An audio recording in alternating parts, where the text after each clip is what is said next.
আসসালামু আলাইকুম রহমতুল্লাহি ওবরাকাতুহু। আলহামদুলিল্লাহ রবিল আলমিন ওসলাতু ওয়াসসালামু আলা আশরাফিল আম্বিয়া ওয়াল মুরসালিন নবিয়িনা মুহাম্মদ ওয়া আলা আলিহি ওয়া আসহাবিহি আজমাইন। সম্মানিত দর্শকবৃন্দ, দূরে ও কাছে যে যেখানে বসে আপনারা আমাদের অনুষ্ঠান দেখছেন, সবাইকে প্রীতি ও শুভেচ্ছা জানাচ্ছি। দর্শকবৃন্দ, আমরা আলোচনা করছিলাম ইমাম আবু জাফর আত-তাহাবী রহমতুল্লাহ আলাইহির কিতাব বা তাঁর লিখিত গ্রন্থ বয়ান ও আকিদাত আহলে সুন্নাহ ওয়াল জামাআহ, যা আকিদা তাহাবী নামে সারা বিশ্ব খ্যাত এই গ্রন্থটি নিয়ে। দর্শকবৃন্দ, আমরা বলছিলাম যে আকিদার মূল তথ্য কোত্থেকে আসলো। আমরা বলেছিলাম যে আকিদা মূলত কোরআন এবং সুন্নাহ ভিত্তিক হতে হবে, এবং কেন হতে হবে তার কিছু জিনিস আমরা বিগত অনুষ্ঠানে আলোচনা করেছিলাম। যে কোরআন এবং সুন্নাহর উপর যদি আকিদা নির্ভর না করে তাহলে সেটা আকিদা নয়। কারণ আল্লাহ তাআলাকে জানার জন্য আল্লাহ তাআলা যুগে যুগে নবী প্রেরণ করেছেন, রাসূল প্রেরণ করেছেন এবং কিতাব দিয়েছেন, ওয়াহী দিয়েছেন, রাসূলদের মধ্যে বাণী দিয়েছেন। রাসূলদের সিরতকে তিনি তার রাসূল উম্মতের জন্য গ্রহণ করা বাধ্যতামূলক করে দিয়েছেন। এটা একটি মাত্রই কারণ যে হেদায়েত আর কোনোভাবে অন্য কোথাও পাওয়া যাবে না। হেদায়েত পেতে হলে, সঠিক পথ নিতে হলে একমাত্র মুহাম্মদুর রাসূলুল্লাহ সাল্লাল্লাহু আলাইহি ওয়াসাল্লাম, এখন শুধুমাত্র মুহাম্মদুর রাসূলুল্লাহ সাল্লাল্লাহু আলাইহি ওয়াসাল্লামের পথেই শুধুমাত্র আমাদেরকে নিতে হবে। যেমনিভাবে পূর্ববর্তী যুগে নবীদের পথের বাইরে অন্য কোনো পথে হেদায়েত যারা চেয়েছে তারা ধ্বংস হয়েছে এবং তারা কখনো হেদায়েত পায়নি। আজও যদি আমরা আমার স্রষ্টার পথে চলতে চাই, তাকে চিনতে চাই, তার পথেই আমরা হেদায়েত পেতে চাই, তার পথের পথিক হতে চাই, অবশ্যই আমাদেরকে কোরআন এবং হাদিস, মুহাম্মদুর রাসূলুল্লাহ সাল্লাল্লাহু আলাইহি ওয়াসাল্লামের বাণী, তার প্রদর্শিত পথেই আমাদেরকে হেদায়েত চেয়ে নিতে হবে, খোঁজ করতে হবে। যতক্ষণ পর্যন্ত এই পথে কেউ চলবে না, রাসূলের পথে চলবে না, এই আলোতে নিজেকে আলোকিত করবে না, ততক্ষণ পর্যন্ত সে কখনো সেই পথটি পাবে না যে পথটি আমরা খুঁজছি। কখনো সে সৌভাগ্যশালী হতে পারবে না যে সৌভাগ্য মানুষ খুঁজে বেড়াচ্ছে সারা দুনিয়া ঘরে। তো সৌভাগ্যশালী হতে হলে অবশ্যই রাসূলদের কাছ থেকে প্রাপ্ত নূর নিয়ে আমাদেরকে চলতে হবে। সেই নূরকে আল্লাহ তাআলা কোরআনে কারিমে শিফা নাম দিয়েছেন, অর্থাৎ আরোগ্য নাম দিয়েছেন। চিন্তা করে দেখুন, আরবরা খুব বেশি, আমরা যদি বলি আরবরা রোগী ছিল, কথা ঠিক নয়। আরবরা অত্যন্ত শক্তিশালী মানুষ ছিল, তাদের মধ্যে রোগ ব্যাধি কমই ছিল, কারণ তারা মরুভূমির মানুষ ছিল। তারপরে আল্লাহ তাআলা কোরআনকে নাম দিয়েছেন। আল্লাহ তাআলা কোরআন কারিমকে বলেছেন হুদা ওয়া শিফা, যে কোরআন হচ্ছে হেদায়েত এবং শিফা। হেদায়েত তো বুঝলাম যে মানুষ হেদায়েত করে কোরআনে কারিম, যে সঠিক পথ দেখায়। শিফা কেন বলা হলো কোরআনকে? এবারে আমাদেরকে চিন্তা করার দরকার আছে। কারণ মানুষের রোগ হচ্ছে অন্তরে। সে অন্তরের রোগটাকে যদি অন্তরের রোগটাকে শুদ্ধ করতে হয়, তাহলে অবশ্যই অন্তররোগ থেকে মুক্তি পেতে হলে প্রত্যেকটি মানুষকেই কোরআন থেকে শিফা নিতে হবে। কারণ আল্লাহ তাআলা কোরআনকে শিফা ঘোষণা করেছেন। আল্লাহ তাআলা বলেছেন অনুনাজিলু মিনাল কোরআনে মা হুয়া শিফা ওয়া রাহমাতুল লিল মুমিনিন। আমি কোরআন থেকে নাজিল করি যা শুধু আর কিছুই নয়, শিফা এবং রহমত, আরোগ্য এবং রহমত। তাহলে কোরআন হচ্ছে মানব জীবন প্রত্যেকটি সেক্টরের জন্য আরোগ্য। সেখানে দুনিয়ার জীবন আপনি কিভাবে ইবাদত করবেন সেটার জন্য আরোগ্য রয়েছে। আপনার আকীদার বিশ্বাস মলিন হয়ে গেছে, পঙ্কিলতায় পূর্ণ হয়ে গেছে, আপনি আকীদার বিশ্বাস নষ্ট করে দিয়েছেন, আপনার ক্যান্সার হয়েছে। সেই ক্যান্সার কি? আপনি মূর্তি পূজা করেছেন, আপনি কবর পূজা করেছেন, তারকা পূজা করেছেন, আপনি শিরিক করেছেন, আপনি গুনার কাজে লিপ্ত হয়েছেন। এই সব কিছু থেকে বের করার জন্য আপনাকে আল্লাহ তাআলা কোরআনে কারিম দিয়েছেন, সে নাম দিয়েছেন শিফা। আল্লাহ তাআলা বলেছেন এই জন্য কুল হুয়া লিল্লাযিনা আমানু হুদা ওয়া শিফা, যারা ঈমান আনবে তাদের জন্য কোরআন হচ্ছে হেদায়েতের আধার এবং শিফা এবং তা আরোগ্য দানকারী। আরোগ্য কি? সেই বাহ্যিক রোগ থেকে নয় শুধু, বরং মানসিক রোগ থেকেও তাকে, মনের মধ্যে যে সমস্ত শিরক বিদআত ঢুকে আছে, যে সমস্ত খারাপ আকীদা ঢুকে আছে, সে আকীদা থেকে বের করার জন্য কোরআনে কারিম হচ্ছে শিফা। এই শিফা থেকে কেউ যদি কোনো এই আরোগ্য যেখানে আরোগ্য পাওয়া যায় সেখান থেকে আরোগ্যতা না নেয়, ঔষধ যেখানে আছে সে ঔষধ না নিলে সে সারা জীবন সেখানে সে অন্ধকারেই থাকবে, অসুস্থই থাকবে, কখনো সুস্থতার পথ সে দেখতে পাবে না। এই জন্য কোরআনে কারিমকে আল্লাহ তাআলা জিকির ঘোষণা করেছেন যে এটা আলোচনা করো। জিকির অর্থ আলোচনা, স্মরণিকা। যে কোরআন পড়তে পড়তে তোমার শিফা আসবে। কোরআনের মধ্যে সব কিছু বর্ণিত হয়েছে, এমন কিছু নেই যা বর্ণনা করা হয়নি। পৃথিবীর বুকে যত রকমের পথভ্রষ্টতা আছে তার কথাও কোরআনে উল্লেখ আছে। সেই পথভ্রষ্টতার বিপরীতে কি হেদায়েত আছে সেটাও কোরআনে কারিমে আছে। অর্থাৎ আপনাকে যদি আপনি কোথাও দেখেন যে এরকম জিনিস কিভাবে হলো, এত খারাপ অবস্থা, দেখবেন যে কোরআনে কারিমে আল্লাহ তাআলা সেই রকম কোনো উম্মতের কাহিনী বর্ণনা করেছে বা কোনো লোকের কোনো উদাহরণ দিয়েছে, কোনো অবস্থার কোনো বিষয় উল্লেখ করেছে, সেগুলি থেকে আপনি তখন উত্তরণের পথ খুঁজে পাবেন। কোরআন হচ্ছে আপনার জন্য জিকির, কোরআন হচ্ছে আপনার জন্য হুদা, কোরআন হচ্ছে আপনার জন্য শেফা। এই কোরআন যিনি বর্ণনা করেছেন, এই কোরআন যিনি ব্যাখ্যা করেছেন, তিনি হচ্ছেন মুহাম্মদুর রাসূলুল্লাহ সাল্লাল্লাহু আলাইহি ওয়াসাল্লাম। আল্লাহ তাআলা তাকে পাঠিয়েছেন বিল হুদা ওয়া দীনিল হক, হক এবং দ্বীনের হক নিয়ে। সুতরাং আপনি যদি কোরআনকে অনুসরণ করতে হয়, যিনি কোরআন নিয়ে এসেছেন তাকে অনুসরণ করতে হবে। তিনি হচ্ছেন মুহাম্মদুর রাসূলুল্লাহ সাল্লাল্লাহু আলাইহি ওয়াসাল্লাম। মুহাম্মদুর রাসূলুল্লাহ সাল্লাল্লাহু আলাইহি ওয়াসাল্লামকে অনুসরণ করেন, কোরআনকে অনুসরণ করেন, অর্থাৎ কোরআন এবং সুন্নাহকে যদি অনুসরণ করে চলেন, আপনি সঠিক পথে থাকতে পারবেন। আপনি আপনার হেদায়েত নসিব হবে, আপনার আকীদা বিশ্বাস সুস্থ হয়ে যাবে। আপনি ভুল এবং ক্যান্সারগ্রস্ত আকীদা ছিলেন, আপনার জীবন ধ্বংস হচ্ছিল খারাপ আকীদার কারণে, সে আকীদা থেকে বেরিয়ে আপনি সহি আকীদায় চলে আসবেন, সঠিক আকীদায় আপনি আসতে পারবেন এবং আপনার আকীদা বিশ্বাস সব কিছু শুদ্ধ হয়ে যাবে। এই কথাটাই আমরা শুরু করতে চাচ্ছিলাম যে আকীদা বিশ্বাস তাহলে কোথায় পাওয়া যাবে।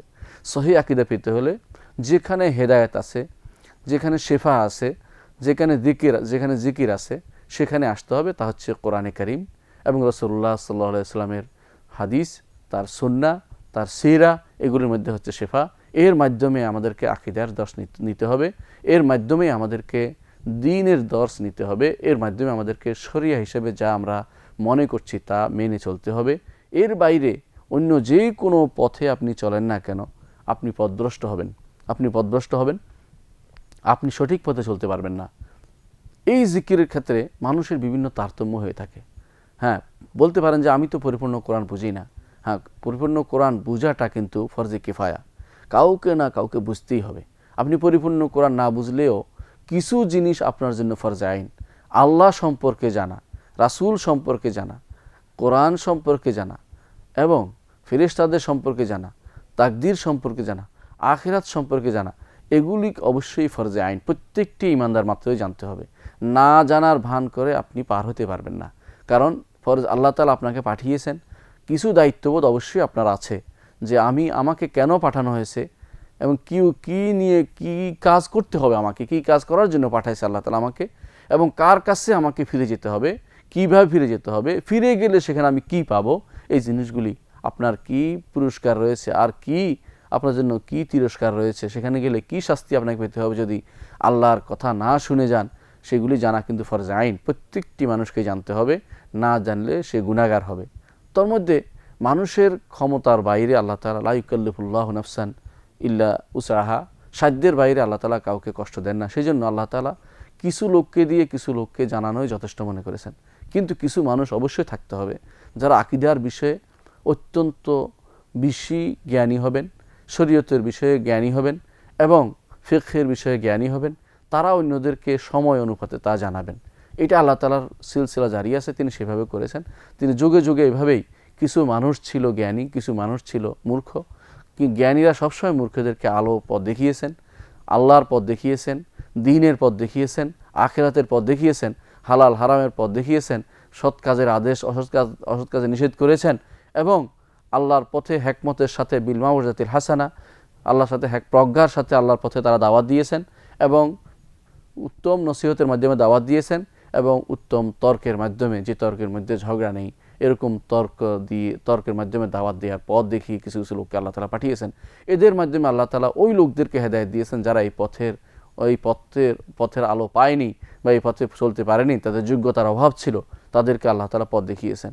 তাহলে বোঝা গেল কিছু মানুষের উপর আকীদার জিনিস বেশি করে জানা, বিস্তারিত জানা ফরজে আইন। তারা হচ্ছে আলেম সমাজ, আকীদার প্রত্যেকটি বিষয় তাদের জানা থাকতে হবে। আর কিছু মানুষের জন্য তাদের মৌলিক কিছু অংশ জানা, আকীদার মৌলিক জিনিসগুলো জানা ফরজে আইন, আর অতিরিক্ত জানাটা ফরজে কিফায়া, অর্থাৎ তাদের না জানলেও অন্যদের তা পরিপূর্ণভাবে জানতে হবে। আমাদের এই জিনিসগুলো আমরা যদি কোনো বুঝতে পারি ভালো করে যে কোরআন এবং সুন্নাহর বাইরে আমরা অন্য কোথাও আমরা আর কোনো কিছু পাওয়ার কোনো সুযোগ নেই, তাহলে আমরা বুঝতে পারবো আল্লাহ তাআলা কেন যুগে যুগে কোনো মানুষকে মুহাদ্দিস বানিয়েছেন, কাউকে মুফতি বানিয়েছেন, কাউকে আলেম বানিয়েছেন, কাউকে জাহেলও বানিয়েছেন, আবার কাউকে মূর্খ বানিয়েছেন, বিভিন্ন ধরনের মানুষ বানিয়েছেন। কারণ সেখানে দুই ধরনের মানুষই থাকবে। আল্লাহর ইচ্ছা যে সব মানুষের সমান তালের হবে না, সবারই সমান যোগ্যতা থাকবে না, কিন্তু তারপরেও আকিদার ব্যাপারে কোনো ক্রমেই মানে একেবারে অজ্ঞ থাকার কোনো সুযোগ নেই, একেবারে অজ্ঞ থাকার কোনো মানুষের কোনো সুযোগ নেই। বিস্তারিত জানবে কিছু মানুষ, কিন্তু মৌলিকভাবে কিছু মানুষের আকিদার মূল দর্শগুলি জানা থাকতে হবে, নাহলে দুনিয়া পথভ্রষ্ট হবে, আখিরাতে হতভাগা হবে। আল্লাহ তাআলা কোরআনে কারিমে এই জন্য উল্লেখ করেছেন। দেখেন, যখন আমাদের আদি পিতা আদম আলাইহিস সালামকে দুনিয়াতে পাঠিয়ে দেন, আদম আলাইহিস সালাম যখন নিষিদ্ধ গাছ থেকে খাওয়ার পরে আল্লাহ তাআলার অসন্তোষ অর্জন করেন, তখন তাকে আল্লাহ তাআলা দুনিয়াতে পাঠিয়ে দেন। দুনিয়াতে পাঠানোর পরে তিনি যখন তওবা ইস্তেগফার আল্লাহ তাকে ক্ষমা করেন, কিন্তু দুনিয়াতেই রেখে দেওয়ার পরে তাকে একটা নির্দেশনা দেন। আল্লাহ তাআলা তখন বলেন যে ফাইম্মা ইয়াতিয়ান্নাকুম মিন্নি হুদান ফামান তাবিআ হুদায়া ফালা ইয়াদুল্লু ওয়ালা ইয়াশকা। তারপর তোমাদের কাছে আমার হেদায়েত আসবে দুনিয়াতে, যে ব্যক্তি আমার এই হেদায়েত অনুসরণ করবে সে কখনো পথভ্রষ্ট হবে না এবং কখনো হতভাগা হবে না। ওমান আ'রাদা আন যিকরি, আর যে ব্যক্তি আমার এই জিকির অর্থাৎ এই হেদায়েত অর্থাৎ এই নূর অর্থাৎ এই আলো এই শিফা এগুলি থেকে এরাদ করবে, মুখ ফিরিয়ে নেবে। ওমান আ'রাদা আন যিকরি ফা ইন্না লাহু মাঈশাতান দানকা, তার জন্য থাকবে সংকীর্ণ জীবন তার জন্য রয়েছে। সংকীর্ণ জীবনের তাফসীর করেছে আলেমরা বিভিন্নভাবে। কোনো আলেম বলেছেন দুনিয়ার জীবনেই তার জন্য আসলে সংকীর্ণ, কারণ সে তো আল্লাহকে চিনেনি, যে উদ্দেশ্য তাকে প্রেরণ করে সেটা চিনেনি, সুতরাং তার হাইওয়ানের মতো জীবনযাপন হচ্ছে। যেমন আল্লাহ তাআলা অন্য আয়াতে বলেছেন ওয়াল্লাযিনা কাফারু ইয়াকুলুনা কামা তাকুলুল আনআমু ওয়ান নারু মাসওয়াল লাহুম, আর যারা কাফের তারা তো খায় যেভাবে চতুষ্পদ জন্তু খায়, আর তাদের পরিণাম হচ্ছে জাহান্নাম। সুতরাং তার জন্য দুনিয়ার জীবনে আসলে কোনো রকমের সংকীর্ণ জীবনেই সুন্দর জীবন নয়। অন্যরা বলেছেন না, উদ্দেশ্য এটা নয়, উদ্দেশ্য হচ্ছে দুনিয়ার জীবন বলতে বোঝানো হয়েছে মাঈশাতান দানকা বলতে বোঝানো হয়েছে কবরের সংকীর্ণতা তাকে পেয়ে বসবে, কবরের আযাব তার উপর হবে, মৃত্যুর সময় তার কষ্ট হবে, এগুলো বোঝানো হয়েছে। এগুলো দুইটাই হোক, অর্থ হচ্ছে এটা যে ব্যক্তি যারা হেদায়েত অনুসরণ করবে না, কোরআনের অনুসরণ করবে না, হাদিসের অনুসরণ করবে না, আল্লাহর দেয়া পথে চলবে না, তাদের জন্য রয়েছে মাঈশাতান দানকা সংকীর্ণ জীবন। আল্লাহ এরপর বলেছেন ওয়ানাহশুরুহু ইয়াউমাল কিয়ামাতি আমা, আমি তাকে কিয়ামতের দিনে অন্ধ করে উঠাবো, অন্ধ করে জমা করব কিয়ামতের মাঠে।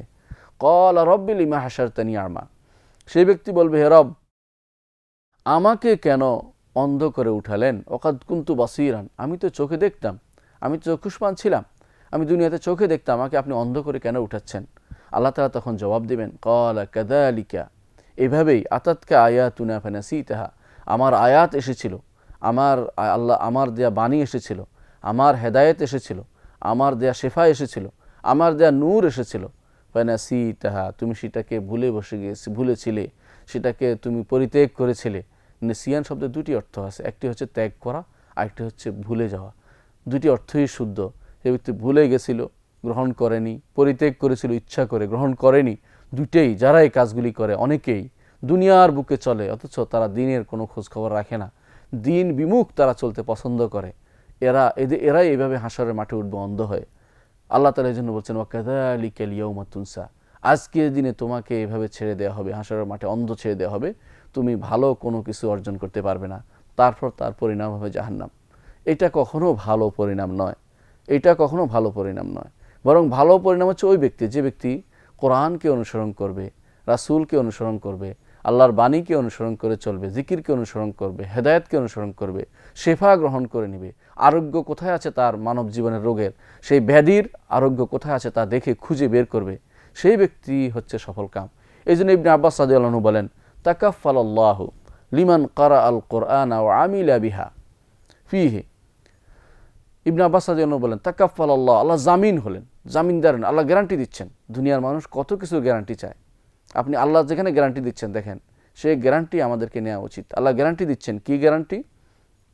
নিজে তিনি গ্যারান্টার যে ব্যক্তি কোরআন পড়বে ও আমিলা বিহা বিমা ফিহে, কোরআনের মধ্যে যা আছে সেটার উপর আমল করবে, আল্লাহ ইয়াদুল্লাহ ফিদ দুনিয়া, দুনিয়ার বুকে সে কখনো পথভ্রষ্ট হবে না, দুনিয়ার কখনো সে পথভ্রষ্ট হবে না। শর্ত হচ্ছে সে পড়তে হবে, সত্যিকার পড়া, শুধু পড়া নয় আমলও করতে হবে। আল্লাহ তাআলা বলছে যে তা শুনতে হবে, নিজের বক্র মন নিয়ে সেদিকে আগাবে না। কোরআন অনেকেই পড়ে ইচ্ছা করে, বক্র তার মাথার ভিতরে বাঁকা একটি জিনিস আছে সেটাকে পরিচালনা করার জন্য কোরআন তেলাওয়াত করছে। এরা কোনোদিন সঠিক পথে যেতে পারবে না। কোরআন পড়তে হলে অবশ্যই আল্লাহ কি বলছে সেটা আমল করার জন্য, মানার জন্য এই মন নিয়ে, খোলা মন নিয়ে কোরআন পড়তে হবে। নিজের আগে থেকে নির্ধারণ করা কোনো একটি বিষয় আছে আপনার, সেটা খুঁজে বেড়াবেন কোরআনে, তাহলে সেটাও আপনি পাবেন আপনার মন মতো করে, কিন্তু সেটা হেদায়েতের আধার নয়, সেখান থেকে আপনি হেদায়েত পাবেন না। তো অবশ্যই আপনাকে ইবনে আব্বাস রাদিয়াল্লাহু আনহু যেটা বলেছেন যে আল্লাহ গ্যারান্টার হচ্ছেন, যে ব্যক্তি কোরআন পড়বে এবং সেটা অনুসারে আমল করবে, দুনিয়ার বুকে কখনো সে পথভ্রষ্ট হবে না এবং কখনো আখিরাতে সে হতভাগা হবে না। ওয়ালা ইয়াশকা ফিল আখিরা, সে কখনো হতভাগা হবে না। তারপর তিনি এই আয়াতগুলো তেলাওয়াত করলেন, সূরা তাহার 123 থেকে 126 নম্বর আয়াত তিনি তেলাওয়াত করলেন যে ফাইম্মা ইয়াতিয়ান্নাকুম মিন হুদান ফামান তাবিআ হুদায়া ফালা ইয়াদুল্লু ওয়ালা ইয়াশকা ওমান আ'রাদা আন যিকরি ফাইন্না লাহু মাঈশাতান দানকা ওয়া নাহশুরুহু ইয়াওমাল কিয়ামাতি আ'মা ক্বালা রাব্বি লিমা হাশারতানি আ'মা ওয়া কাদ কুনতু বাসীরা কাযালিকা আতাতকা আয়াতুনা ফানাসিতাহা ওয়া কাযালিকাল ইয়াওমা তুনসা। যুগে যুগে এই বাণী, আল্লাহর বাণী হেদায়েত দিয়েছে মানুষকে, যুগে যুগে রাসূলরাই হেদায়েতের পথ দেখিয়েছে, যুগে যুগে কোরআন বা তাদের সময় যে নাজিলকৃত কিতাবই তা মানুষকে হেদায়েত দেখিয়েছে, হেদায়েতের পথ দেখিয়েছে। আজও তা মানুষকে হেদায়েতের পথ দেখাবে। রাসূলুল্লাহ সাল্লাল্লাহু আলাইহি ওয়াসাল্লামের মৃত্যুর পরে সাহাবায়ে কেরাম ছিলেন, তাবেঈনরা ছিলেন, পরবর্তী এসেছেন ইমামগণ ছিলেন, এরপরে পরবর্তী এই যে সিলসিলা চলে আসছে, মানুষের পর মানুষ বংশ পরম্পরা মানুষ আসছে, সবার জন্যই এই কোরআন হচ্ছে হেদায়েত এবং এই রাসূলের বাণী হচ্ছে হেদায়েত, রাসূলের সিরত হচ্ছে হেদায়েত। এই কোরআনে কারীম অনুসরণ করে খোলাফায়ে রাশিদিন হেদায়েতের উপর ছিলেন। এই কোরআনে কারীম এবং রাসূলের সুন্নাহ অনুসরণ করে সাহাবায়ে কেরাম হেদায়েতের উপর ছিলেন, তাবেঈনরা হেদায়েতের উপর ছিলেন এবং তারা সহিহ আকীদার ধারক ও বাহক ছিলেন। রাসূলুল্লাহ সাল্লাল্লাহু আলাইহি ওয়াসাল্লামের সময়ে সাহাবীগণ কখনো আকীদার ব্যাপারে কোনো দ্বিমত পোষণ করেছেন, দ্বিমত হয়েছে তাদের মধ্যে কোনো রকমের ঝগড়া ফাসাদ হয়েছে, আমরা কখনো ইতিহাসে তা দেখতে পাই না। সবগুলি কাজ ছিল তাদের দুনিয়ার বিষয়ে, তাদের মধ্যে কিছু কিছু মনোমালিন্য হয়তো কারো হয়েছিল, কিন্তু মতান্তর হয়েছে অনেকের, কিন্তু মনান্তর হয়নি। তাদের মধ্যে মতান্তর হয়েছে, মতে ইখতিলাফ হয়েছে, মতভেদ হয়েছে, কিন্তু মনের মধ্যে তাদের কোনো কিছু ছিল না। একে অপরের পিছনে সালাত আদায় করেছেন, একে অপরকে বিশ্বাস করেছেন, একে অপরের সাথে যুদ্ধ করেছেন, জিহাদ করেছেন, একে অপরকে ভালোবাসতেন, একে অপরের সাথে সম্পর্ক তৈরি করেছেন। যদিও তাদের মধ্যে ফিকহি বিভিন্ন বিষয়ে মতভেদ ছিল, কখনো ফিকহি বিষয়ে ঐক্যমত ছিল না উম্মতে মুসলিমের মধ্যে, কিন্তু আকীদার বিষয়ে সবসময় ঐক্যমত ছিল। কোনো বিষয়ে, আকীদার মৌলিক বিষয়ে কখনো কোনো সাহাবীর কোনো দ্বিমত ছিল কেউ কোনোদিন দেখাতে পারবে না। বোঝা গেল যে অবস্থায় বিরাজ করছিল, যারা কোরআন এবং সুন্নাহকে অনুসরণ করে চলে কখনো তাদের মধ্যে দ্বিমত হতে পারে না, তারা ধীরে ধীরে একমত চলে আসবে এবং তারা এই পথে যখন চলবে তাদের মানহাজগত এক ঐক্য আসবে, তারা সঠিক পথে চলতে পারবে, তারা বুঝতে পারবে তারা সঠিক পথে আছে, কারণ তাদের ফিরে যাওয়ার স্থান আছে। তারা কোনো ব্যক্তি বিশেষের মাথার মগজকে অনুসরণ করে না, তারা অনুসরণ করে আল্লাহর দেয়া বাণী, মুহাম্মদুর রাসূলুল্লাহ সাল্লাল্লাহু আলাইহি ওয়াসাল্লামের দেয়া পথকে, তাদের আল্লাহর পক্ষ থেকে আসা বাণীকে এবং মুহাম্মদুর রাসূলুল্লাহ সাল্লাল্লাহু আলাইহি ওয়াসাল্লামের পক্ষ থেকে আসা হাদিসকে, তার সুন্নতকে, তার সিরতকে, রাসূলুল্লাহ সাল্লাল্লাহু আলাইহি ওয়াসাল্লামের হাদিউন নবী সাল্লাল্লাহু আলাইহি ওয়াসাল্লাম আদর্শকে তারা অনুসরণ করে চলে। সুতরাং তারা ফিরে যাওয়ার একটা পথ আছে। যখনই মতভেদ হবে কোরআন কারীমের সে পথে চলে আসবে, যেখানে কোরআন কারীম বলেছেন যে তোমাদের মধ্যে যখন ফাইন তানাজাতুম ফি শাইইন ফারুদ্দু ইলাল্লাহি ওয়া রাসূল, কোনো বিষয়ে তোমাদের মতভেদ হলে আল্লাহ এবং তার রাসূল দিকে ফিরে আসবে, অর্থাৎ কোরআন এবং সুন্নাহর দিকে ফিরে আসবে। এই পথে তারা চলার কারণে কখনো তাদের মধ্যে মতভেদ হয়নি, কিন্তু পরবর্তীতে তাদের মধ্যে মতভেদ হবে এরকম সম্ভাবনা সাহাবায়ে কেরাম সম্ভবত অনুসরণ করেছেন। কেন? তারা বুঝতে পেরেছেন, কারণ রাসূলুল্লাহ সাল্লাল্লাহু আলাইহি ওয়াসাল্লামের কিছু কিছু সাবধানবাণী ছিল যে ভবিষ্যতে এমন কিছু ঘটে থাকবে। সেই ব্যাপারে রাসূলুল্লাহ সাল্লাল্লাহু আলাইহি ওয়াসাল্লাম সেই ব্যাপারেও রাসূলুল্লাহ আমাদেরকে দিক নির্দেশনা দিয়েছেন। ইনশাআল্লাহ আমরা পরবর্তী আলোচনায় সে বিষয়ে আমরা আরও বেশ বিস্তারিত আলোচনা করব। ততক্ষণ আপনারা সুস্থ থাকুন, ভালো থাকুন। ওয়া আখিরু দাওয়ানা আলহামদুলিল্লাহি রাব্বিল আলামিন। আসসালামু আলাইকুম ওয়া রাহমাতুল্লাহি ওয়া বারাকাতুহু।